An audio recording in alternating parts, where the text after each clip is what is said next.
আমাৰ ঘৰত এইটো উৰহি লাগিছে, আপোনালোকক দেখাই আছোঁ ৰ'ব, এয়া আৰু লাগিছে ভালোখিনি। আৰু মাহঁতে আজি ছিঙি আছে, ভাবিলোঁ ময়ো ভিডিঅ' অকণ কৰি দেখাই দিওঁ। আৰু ময়ো দুপাতমান ছিঙিলোঁ, আজি বিক্ৰী কৰিব নিব তাৰ কাৰণে। তাৰপাছত বিয়া এখন খাব গৈ আছোঁ। এখনো গাড়ী নাই, গাড়ী পালেহে বিয়া পাম। ভগৱান জানে বিয়া খাব পাম নে ঘৰত যাব পাম।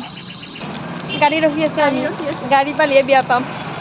আৰু ফাইনেলি 1 ঘণ্টাৰ মূৰত আমি গাড়ী এখন পালোঁ আৰু তাতে উঠি গৈ আছোঁ। আৰু এইফালে লগৰজনীৰ ঘৰ পাই প্ৰথমতে তাইৰ তাতে সোমালোঁ আৰু সিহঁতে দেখিছেনে ষ্টাইল কৰাত পুৰা বিজি।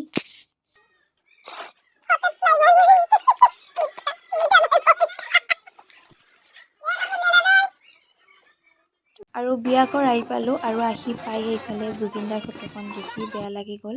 তাৰপাছতে লগৰজনী আহিছিলে, তাইকো দেখাই ভিডিঅ' অকণ কৰিলোঁ। পিছে যিমান লাজ কৰিছে নহয়, কেতিয়াবা মোৰ নিজৰে লাজ লাগি যায়।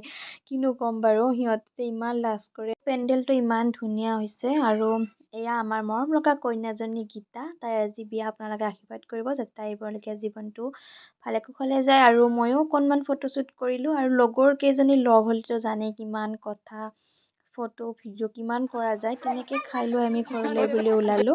আৰু আহোঁতে গাড়ীৰ ইমান প্ৰব্লেম হৈছিলে, সিহঁতে এখন ঠিক কৰি দিলে বাৰু। আৰু দেউতাই আনিব গৈছিলে, লগতে এয়া স্কাৰ্ফখন লৈ গৈছিলে মোৰ কাৰণে। আৰু ঘৰ আহি পালোঁ যেনি তেনি। আজিলৈ বাই।